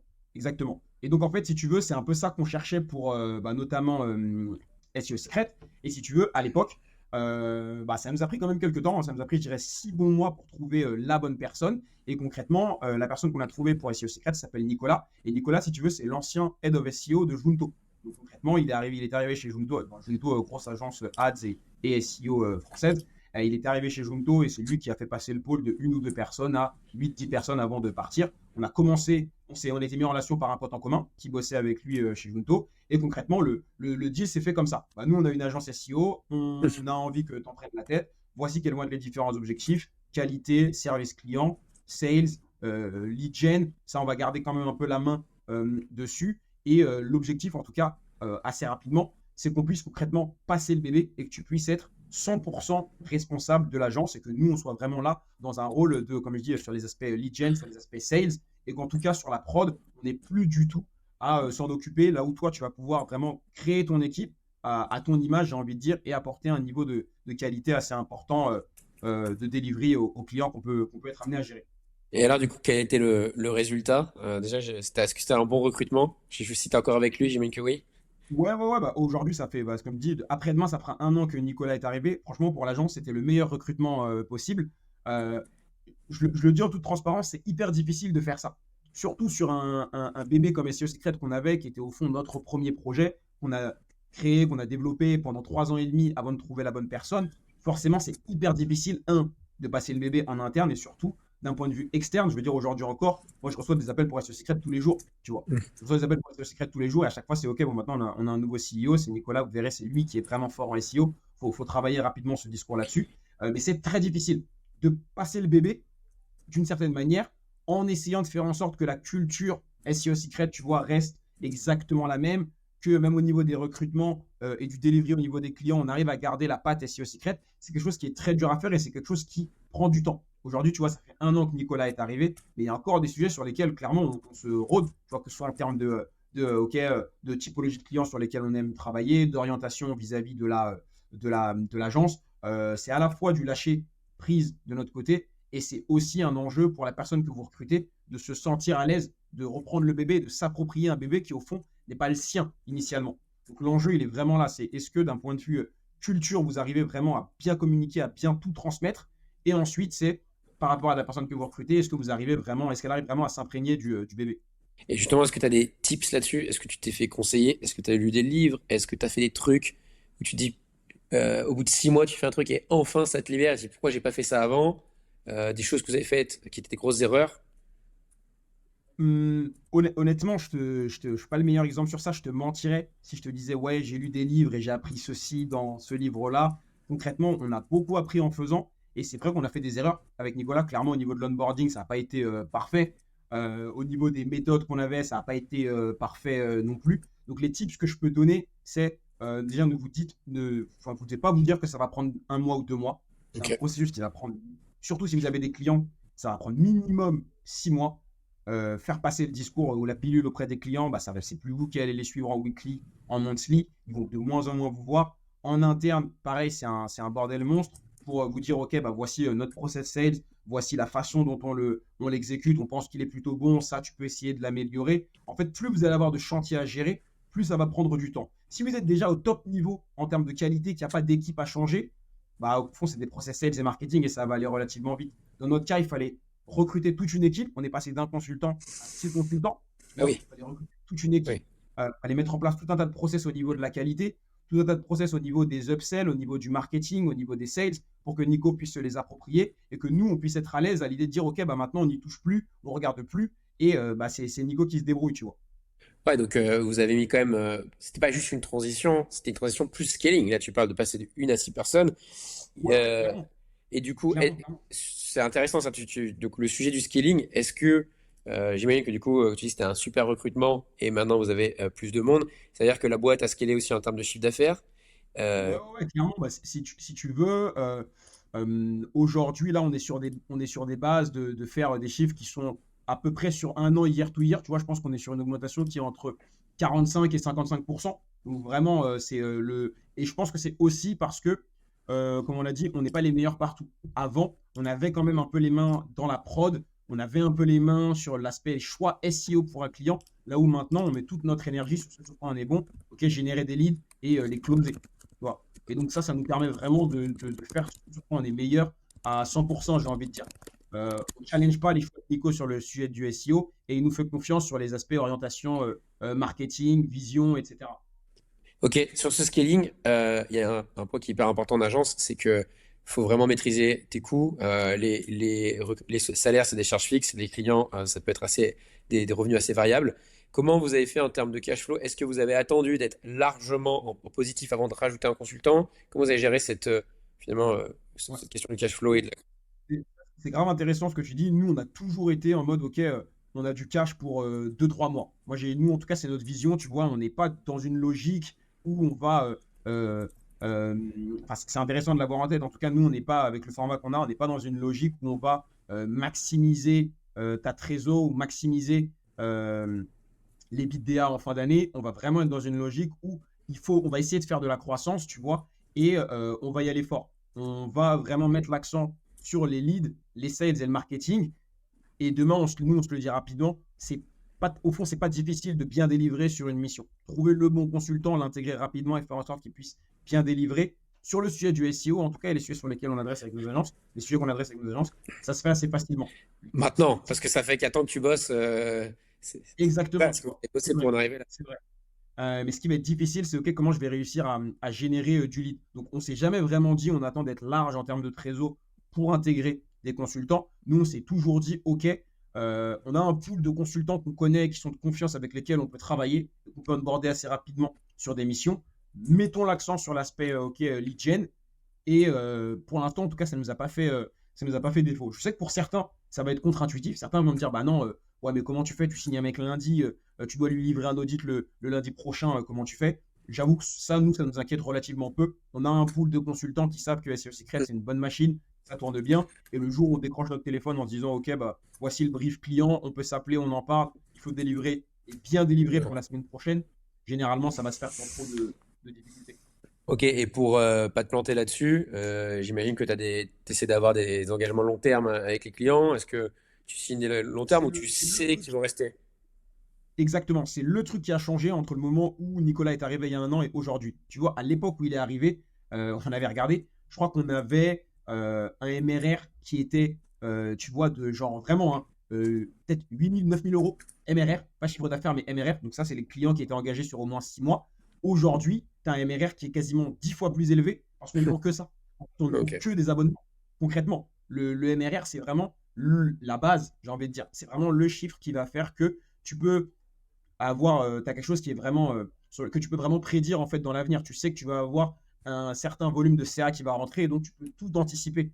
Tu peux anticiper ton cash flow, tes recrutements, les prises de risque que tu vas avoir pour investir en marketing. Ça, c'est aussi quelque chose, tu vois, un conseil que je peux donner.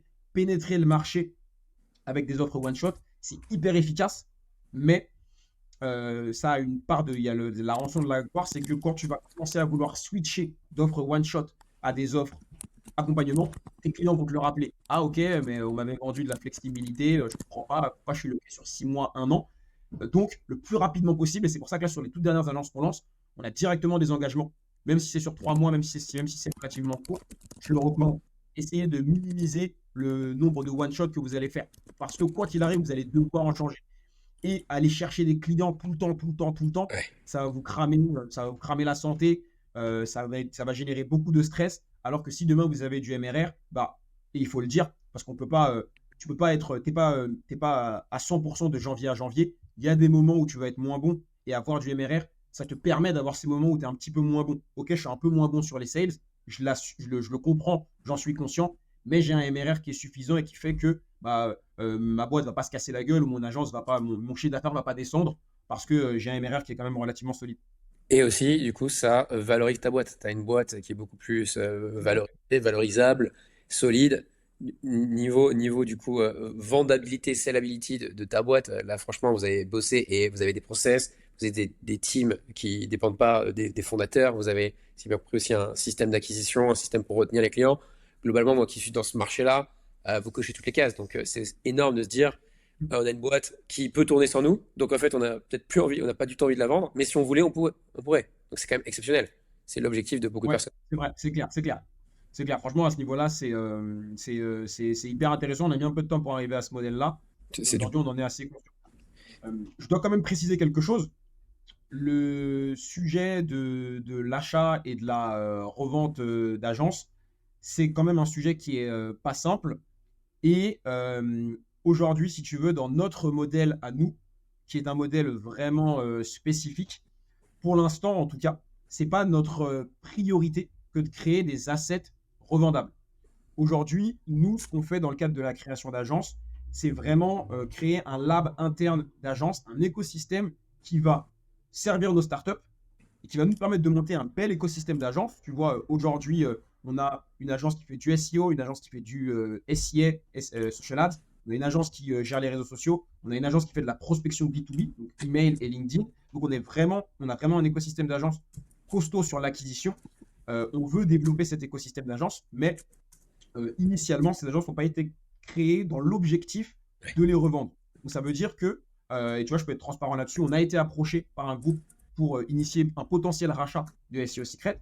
Quand on s'est posé sur les chiffres, etc., franchement, c'était hyper intéressant. Mais il y a quand même certains aspects de notre modèle. La place que peut avoir, tu vois, The Quest dans ce modèle-là, le fait qu'on soit quand même pas mal impliqué sur l'aspect lead gen, l'aspect sales, le fait que voilà, aujourd'hui, nous, on est dans une logique où on est en full remote, ça peut avoir quand même des super. impacts sur la valorisation que va avoir ta boîte. Il n'y a pas un aspect qui est plus important que l'autre, mais ça va avoir un impact sur la valorisation que peut avoir ta boîte. Et donc, le modèle qu'on a aujourd'hui, autant on est hyper véloce pour créer des agences, les développer et rendre un CEO et nous hyper heureux, autant pour la revente, c'est pas forcément le meilleur modèle. Tu vois, il y a des modèles qui peuvent être encore. Enfin, si on voulait vraiment faire un modèle d'agence revendable, il y a des choix qu'on ferait un petit peu différemment. On y perdrait à certains endroits, Ouais.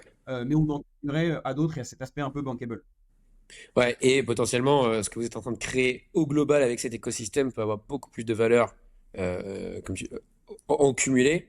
Et en gros, tu En disais, cumulé, ton but, de toute façon, c'est pas ça. Ton but, c'est de générer du cash. Ce cash pour le réinvestir dans The Quest. On va prendre un petit peu de temps en plus pour que tu nous réexpliques du coup. Enfin, tu nous expliques où t'en es aujourd'hui. ouais, Parce que du coup, là, les boîtes, vous les avez, en tout cas, celle-là, vous les scalez, les autres, j'imagine aussi un peu. Vous avez séparé le côté, donc vous réinvestissez les fonds pour la croissance. Vous avez du coup cette idée d'avoir un nouveau fonds pour les startups. Du coup, ça a donné quoi cette nouvelle version? ouais, bah, aujourd'hui, si tu veux, bah, concrètement, on a la séparation, elle est vraiment bien actée. Ça, c'est quelque chose qu'on a bien réussi à faire, qui nous a pris quelques mois, mais dont on est vraiment content.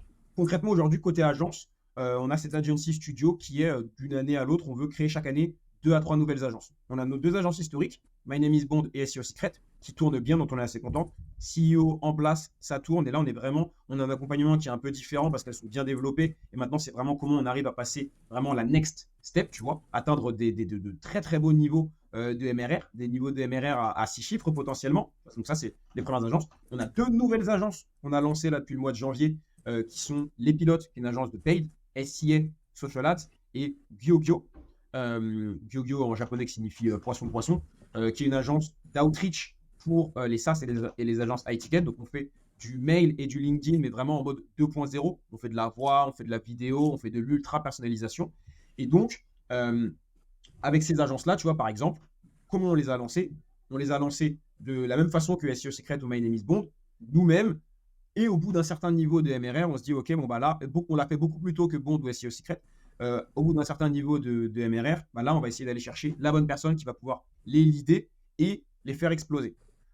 L'écosystème d'agence vit vraiment en autonomie. On n'a plus du tout cet aspect, OK, on a des agences pour générer la croissance de nos startups. Ça, c'est complètement arrêté et l'écosystème d'agence vit vraiment très bien tout seul. Donc ça, c'est vraiment une de nos quêtes qui est comment est-ce que je vais créer une agence pour atteindre une liberté financière, géographique et organisationnelle. Tu vois. Donc ça, c'est vraiment le côté agence. Et on a toujours le côté startup.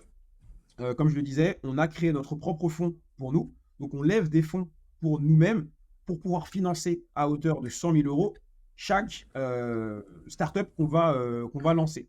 Dans ce cadre-là, donc comme je le disais, on a notre propre fonds qui va financer 50% des 100 000 euros et le reste des 50%, donc à hauteur de 50 000 euros, est financé par un fonds d'investissement qui nous back en automatique sur toutes les startups qu'on va être amené à lancer. Et donc, C'est ça, beau. c'est vraiment le format qu'on a sur cet aspect, sur ce côté startup. Et actuellement, on a 4 projets de startup qui sont en cours. On a Merci Internet, qui est un tiers-lieu immersif. On va ouvrir en octobre prochain à Paris. Concrètement, tu pourras venir répliquer dans la vraie vie les expériences les plus folles d'Internet. Tu pourras venir faire Hot Ones, les recettes pompettes, LOL qui ressort dans la vraie vie. On a Mimetix. Concrètement, Mimetix, c'est comment est-ce qu'on peut rendre 10 employés aussi productifs que 20. L'idée, c'est un petit peu de créer un outil que demain tu utiliseras peut-être comme Dashlane. Je ne sais pas si tu utilises Dashlane, c'est un outil de partage de mots de passe. Ou Loom, par exemple, qui va te permettre, voilà, tu te rends compte que tu réalises des tâches qui sont un petit peu répétitives, un petit peu réverbatives. Tu vas faire un enregistrement d'écran vidéo de cette tâche-là. Tu vas partager à l'outil et l'outil va revenir avec une proposition d'automatisation pour la réalisation de ces tâches-là. Donc ça, c'est Mimetix. On a aussi, on est en train de monter un projet, je ne vais pas donner le nom parce qu'on est encore très très early. On monte avec une jeune médecin qui a concrètement pour objectif d'un peu révolutionner l'analyse, enfin la vitesse et la qualité d'analyse sanguine aujourd'hui. Donc ça, c'est un projet aussi très très tech sur lequel on est en train de travailler. Et dernier projet, c'est en gros un studio d'applications mobiles qui s'appelle Bonfire Apps et dont la première application s'appelle Cray et qui a comme thèse le quality time. Moi, aujourd'hui, Cray, c'est une app Ouais. de jeu de cartes, un jeu de questions qui va te permettre de reconnecter avec tes proches de façon plus intime, plus profonde. Concrètement, tu joues à Cray, bah, ça va être une série de questions. Tu as plusieurs modes, en couple, en date, entre amis, et tu peux choisir un peu le degré des questions. Et concrètement, c'est des questions qui vont t'aider à reconnecter, mais vraiment de façon profonde avec tes amis. Tu vois, C'est pas un, juste c'est un anti-piccolo. Pardon? C'est un anti-piccolo, c'est l'inverse de piccolo, quoi. Ouais, c'est marrant, bah, c'est exactement. Tu peux y jouer concrètement dans les mêmes situations. Je dirais un public plus âgé quand même, Ouais. avec un peu, enfin moins le sens de la fête, mais c'est vraiment comment je reconnecte vraiment sur des questions profondes. C'est comme ça qu'on l'appelle avec mes proches. Parce qu'aujourd'hui, on a un peu toute cette thèse autour, bah, via les réseaux sociaux, peut-être même via WhatsApp, tu parles beaucoup avec tes potes, mais ça fait combien de temps que vous n'avez pas eu une vraie conversation, tu vois? C'est ça. C'est C'est un peu c'est ça. hyper intéressant et c'est fou que dans une seule équipe, bon, alors déjà, moi, ce que je noterais quand même, le côté 5 cofondateurs, ça a l'air d'être une expérience assez incroyable et je pense qu'à 5 on peut faire des choses vraiment ambitieuses comme vous faites, donc hyper inspirant pour quelqu'un comme moi qui a toujours été plutôt solopreneur, qui commence à découvrir ce que c'est d'avoir déjà un associé, donc à 5 ça va être une belle expérience humaine. Et au-delà de ça, vous avez vraiment les deux facettes, le côté agence qui est vraiment du cash flow, du terre à terre, et le côté startup qui est complètement l'inverse, où tu paries sur un projet fou et c'est soit zéro, soit 1000 le résultat. Donc, Très c'est concrètement. vraiment cerveau gauche, cerveau droit. Hyper intéressant. Vous entraînez toujours les deux côtés. Super pour l'actu. Et pour conclure, c'est quoi un petit peu les projets d'avenir dans les années qui viennent avec ces projets? Bah, concrètement, là, tu vois, parmi les enjeux qu'on a, c'est vrai, on a un enjeu de cadence, tu vois, au niveau des startups. Comment est-ce qu'on va réussir à tenir le bon niveau d'objectif en termes de création de startup? C'est pour ça que je te disais, là, on est un peu en train de mettre plusieurs éléments en place pour mieux et plus communiquer. Là, on est en train de travailler sur une chaîne YouTube qui va vraiment euh, pousser sur les sujets d'entrepreneuriat, d'idéation autour des startups. Là, vraiment, d'ici 2, 3 semaines, on va commencer à vraiment bombarder sur ce Super. sujet-là. Ça va permettre d'être plus visible, de mieux communiquer sur les thèses de startups que nous on a, d'être plus visible auprès du public qui nous intéresse pour la création de startups. Donc ça, c'est un premier enjeu. En ce qui concerne les agents, bah, on veut vraiment tenir notre rythme de lancer plusieurs agences par an. On a déjà des idées en tête sur les 2 prochaines. On aimerait bien lancer avant la fin de l'année. Et j'ai envie de dire au global, c'est un continuer de se structurer au niveau de notre équipe. Aujourd'hui, si tu veux, on est 5 associés et on a deux, j'aime pas employé ce terme, mais c'est un peu ça, on a 2 employés. Tu vois, on en a un qui est notre head of détection, donc qui est vraiment chargé, un peu responsable de comment est-ce qu'on est en capacité toute l'année de détecter des talents de qualité parce que notre premier métier, il est là, c'est vraiment détecter des talents. Et ensuite, on a un designer qui nous permet vraiment de donner vie en fait à nos idées beaucoup plus rapidement. Dès qu'on a une idée, bam, ça part. Le lendemain, tu as une landing page et tu peux commencer direct à vraiment. Enfin, le designer, c'est un peu sous-évaluer son travail. Il fait de la création de site, il fait plein de trucs, création de logos, signature, etc. C'est ce qui nous permet vraiment de donner vie à nos idées. Et donc, on va encore avoir besoin de se structurer. Là, tu vois, par exemple, on réfléchit à quelqu'un concrètement qui va nous permettre, passer un certain niveau de MRR, d'intervenir auprès de nos agences. Parce qu'on se rend compte aujourd'hui, le travail qui est à faire sur SEO Secret et sur My Name is Bond, il est extrêmement différent du travail qui est à faire sur les pilotes ou sur GeoGeo. Tu vois, les pilotes GeoGeo, il faut vraiment refaire le 0 à 1. SEO Ouais. Secret et My Name is Bond, c'est un enjeu qui est très différent. Tu vois, tu as déjà plus de 2000 clients accompagnés pour Bond, plus de 350 clients accompagnés pour SEO Secret. Passer de 0 à 60-70K, c'est pas pareil que passer de 60-70K à 100, 120, 154, tu vois. Donc, on aimerait bien recruter quelqu'un en interne, je ne veux pas employer des termes qu'on n'a pas encore validés, mais un genre de PMO, tu vois, pour nos différentes agences. Donc, ouais, on a quand même un enjeu de structuration qui est toujours en cours.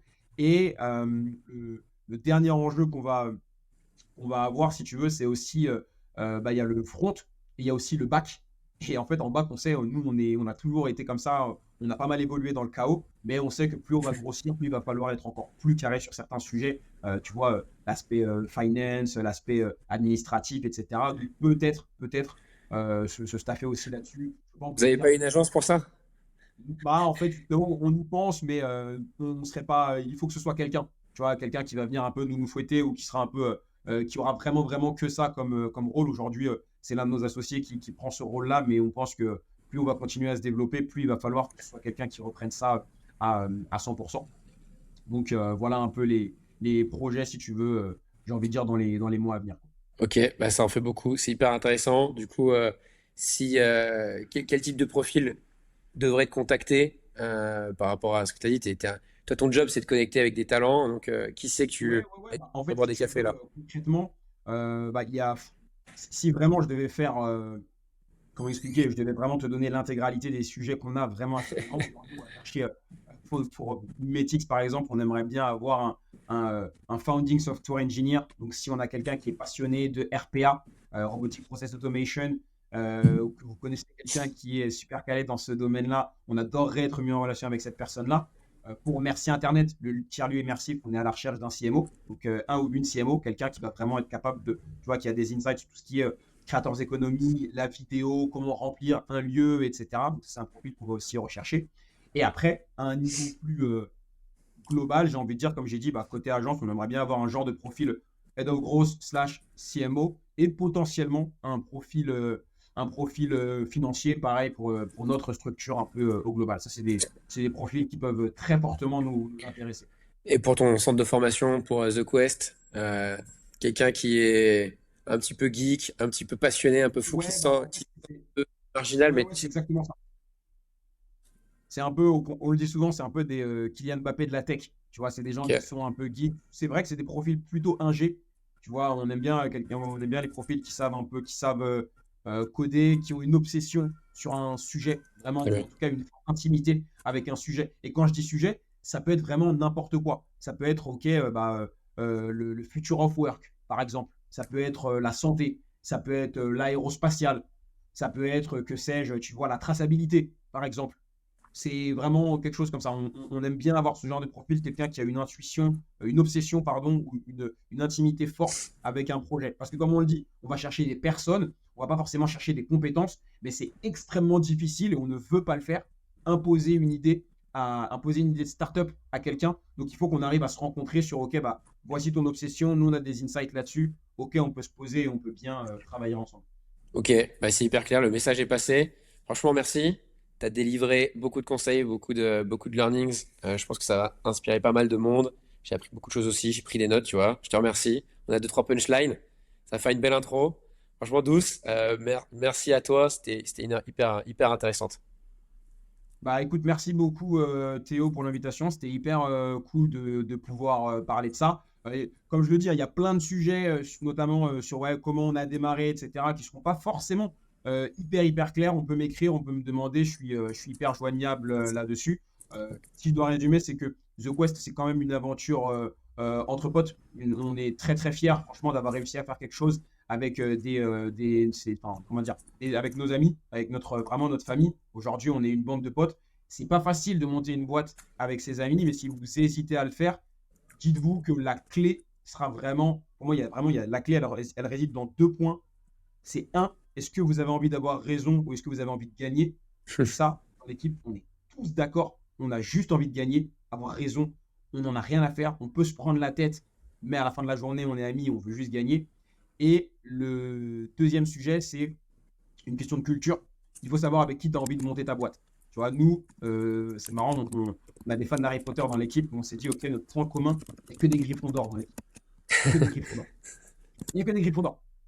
T'as pas de Serpentard, t'as pas de Poufsouffle non plus, parce que voilà, faut dire ce qui est, on n'est pas non plus une ONG, mais t'as que des Gryffondors. Sur ça, on n'en a aucun doute, et ce fit culturel que tu ne peux pas apprendre à quelqu'un fait qu'aujourd'hui, ça fait plus de 4 ans qu'on fait ça et qu'on sait que ça va encore durer pendant des années et des années parce que on n'a pas eu à se challenger ou à s'apprendre la culture, on a la même initialement et ça fait vraiment la différence. C'est quoi une culture de Gryffondor? Juste pour conclure.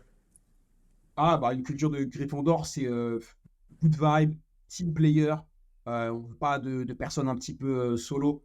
On veut des grinders, tu vois. On veut pas forcément le premier de la classe, le mec le plus visible, le plus populaire, etc. Mais on veut quelqu'un qui a vraiment les crocs, qui a vraiment la dalle. C'est une culture de personnes qui sont quand même travailleuses, qui sont autonomes, qui savent que quand on se lance dans des projets, c'est pas, voilà, c'est vrai, hein, c'est pas des projets d'opportunisme, c'est vraiment des projets qui vont prendre du temps, sur lesquels on veut avoir de l'ambition, tu vois. C'est vraiment ça.